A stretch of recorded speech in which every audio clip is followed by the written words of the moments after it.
paz, vamos abrir na segunda carta de Paulo a Timóteo, segunda carta a Timóteo, capítulo 2,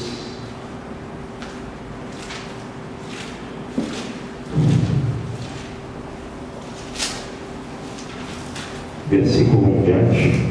Enquanto você acha que você está orando, Pai, fala aos nossos corações, ó Pai, por meio desse trecho que o Senhor colocou no meu coração. Usa-me conforme a Tua vontade, ó Pai, e que não haja barreiras em nossos corações, para que a palavra ela caia, meu Pai, em nossos corações, ao nós ouvirmos ela e produza o efeito, meu Pai, que ela produz na vida da igreja, que seja assim nesta noite, para a edificação da igreja. Usa-me conforme a Tua vontade, pelo Teu Santo Espírito, em nome de Jesus, amém, e graças a Deus.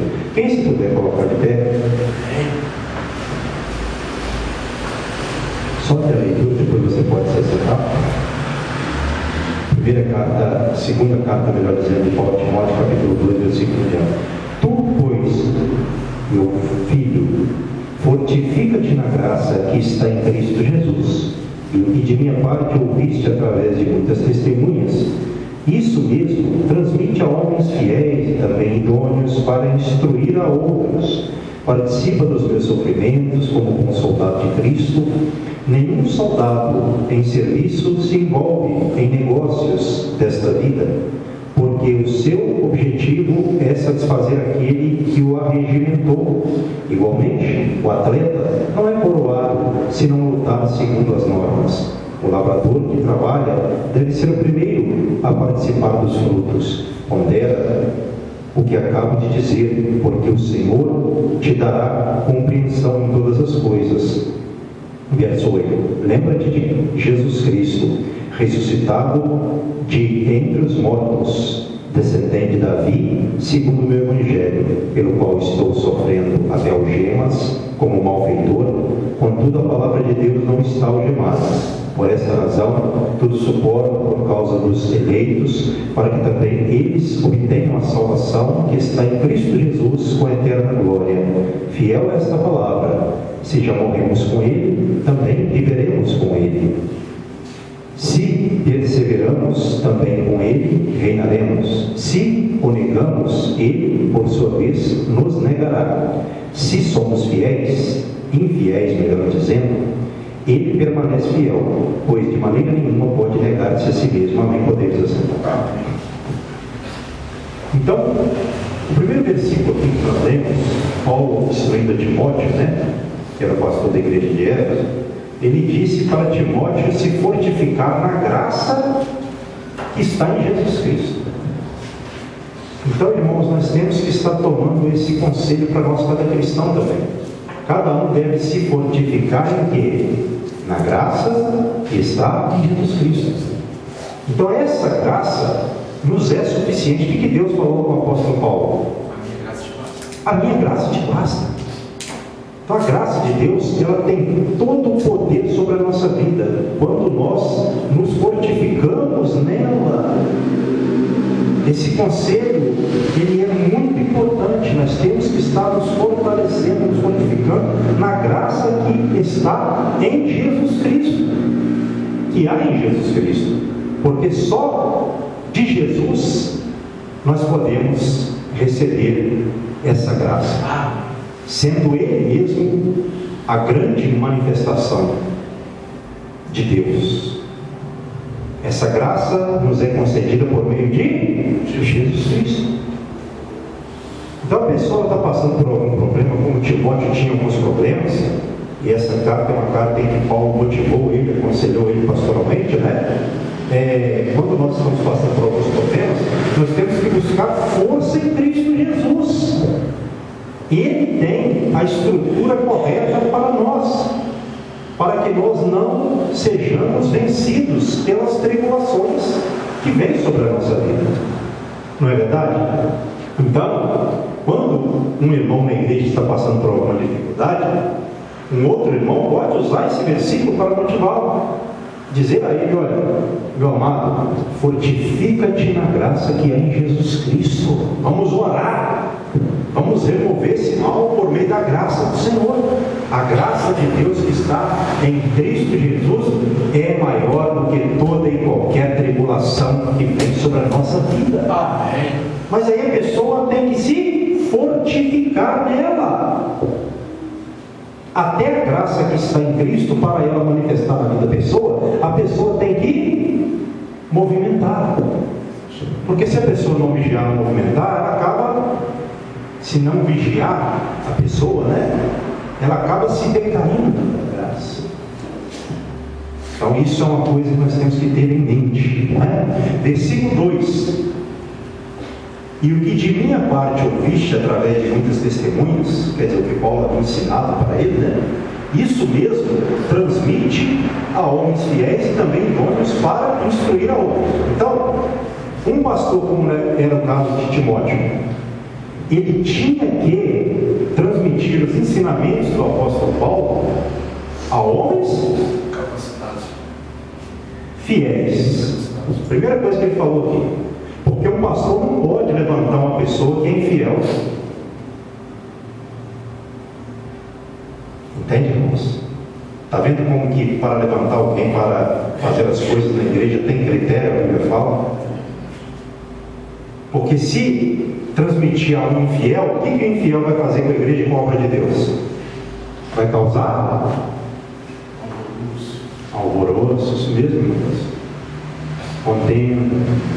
E por aí vai.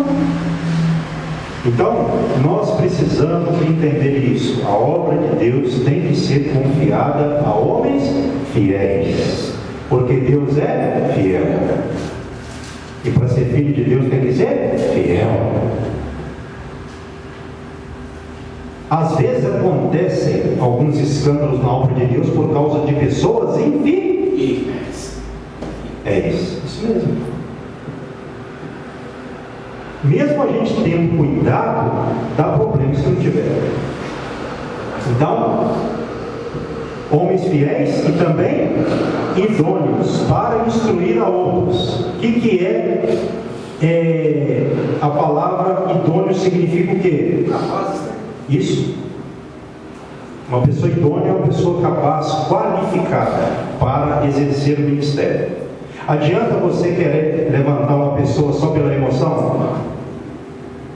Se ela não é idônea, se ela não é fiel e não é idônea. Então a pessoa ela tem que ter também chamado para aquilo que ela vai fazer. Por isso que eu falei aqui sobre a identificação do dom. Porque uma pessoa fiel e qualificada e capaz, ela vai instruir as outras pessoas. Um fiel e idôneo vai instruir a outra também. E assim homens serão levantados na obra de Deus por meio dessa direção, desse ensinamento, dessa via, para que a obra de Deus seja abençoada, edificada, construída e bem construída, e Deus seja glorificado e exaltado. Senão Deus não vai receber glória. Então o que um cristão, isso serve também como aplicação, para qualquer cristão. O que um cristão tem que fazer quando ele é fiel? Fazer outro.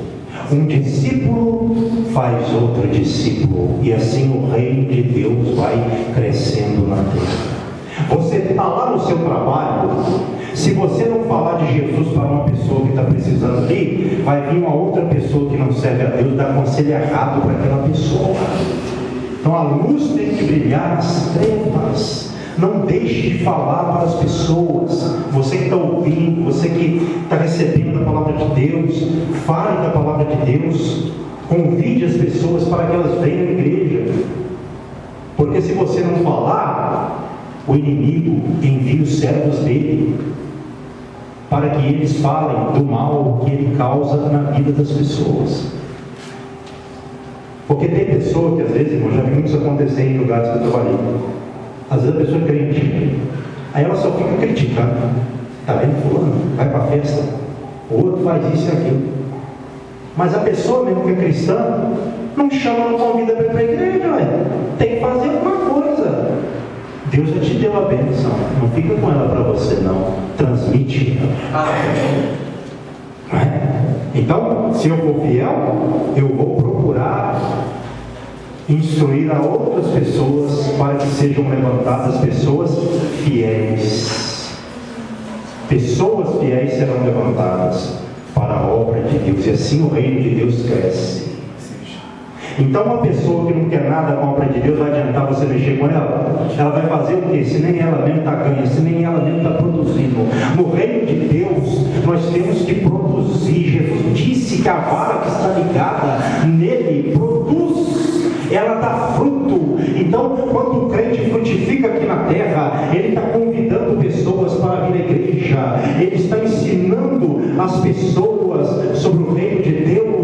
Deus está sendo glorificado. Você frutifica aqui na terra e Deus é glorificado aqui na terra e também lá no céu, porque você está abrindo a sua boca. Um obreiro, ele não vai ser obreiro no dia que ele é consagrado, não. Ele já vai sendo obreiro a cada dia. Ele vai pegando as instruções, as pregações, o Espírito Santo vai revelando, ele vai lendo, vai se formando nele aquela potência de chamar pessoas para vir à igreja, de convidar pessoas que vêm até a vida dele para reclamar, falar que a vida está ruim, falar que o diabo está se levantando. Aí ele vai falar da palavra de Deus, vai falar: meu amado, eu tenho solução para você, vamos à igreja ouvir a palavra de Deus, porque você vai ouvir a palavra e Deus vai te abençoar, vai restaurar sua vida, vai restaurar seu casamento, vai restaurar o seu trabalho, a sua mente, a sua alma que está cansada, que está doente. Então isso não é uma função só de um pastor, não, cabe a um cristão também. Estende-se a igreja. Que coisa mais linda, irmãos, é aquela pessoa que às vezes, acontece isso às vezes, costuma em algumas igrejas, ou quase todas as igrejas, tem uma pessoa assim, ou em parte das igrejas, vou dizer assim, aquela pessoa que às vezes não canta, não prega, às vezes não faz nada, mas lá na rua ele é pregador de rua. Deus deu uma unção para ele, ele chama as pessoas para vir à igreja, as pessoas vêm. Tem pessoas assim. Que ministério maravilhoso, como a obra de Deus precisa dessas pessoas, que às vezes ninguém vê, mas Deus vê. Quem tem que ver, vê, não é? A pessoa está lá no trabalho, naquela aflição, na fadiga do trabalho, vai embora, às vezes tal, aí ela está sempre ligada, sempre vem para reclamar da vida. Na hora que vem para reclamar, ela já está com o versículo para lançar na vida dele. É Deus isso. Agora, quando a pessoa quer, quando a pessoa não quer, tem que querer. Tudo passa pelo processo do querer, né? A pessoa querendo, Deus usar em qualquer lugar. Versículo 3, vamos lá. Participa dos meus sofrimentos como bom soldado de Cristo Jesus. Então a Bíblia usa uma linguagem militar. Nós podemos também ser chamados de soldados de Jesus Cristo.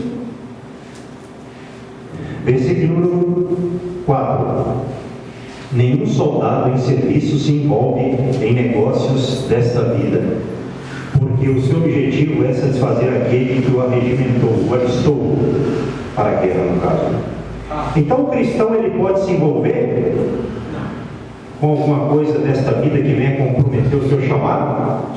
Olha só, verso 4: nenhum soldado em serviço, porque o crente está em serviço todo dia, né? Se envolve em negócios desta vida, porque o seu objetivo é agradar aquele que o alistou para a guerra, o Senhor. Então quando vem uma coisa para tirar da presença do Senhor, fala: não dá para mim, porque eu tenho um compromisso com meu Deus. Aleluia. Quando vem para tirar, presta atenção, cada caso é um caso, mas não ser extremista, né? Não é que o crente não pode fazer nada, porém, quando algo entra em detrimento, algo vem para ser contrário à vontade de Deus na vida dele, opa, vai dar para mim. Por quê? Porque eu sou um soldado de Deus. Ele me alistou para a guerra e o meu objetivo é agradar a Ele. Em primeiro lugar, se der para agradar você, eu agrado. Se não der, eu agrado. Leva a mão, não. Leva a mão, não. Fica mais à vontade. Me entenda, me compreenda, por favor.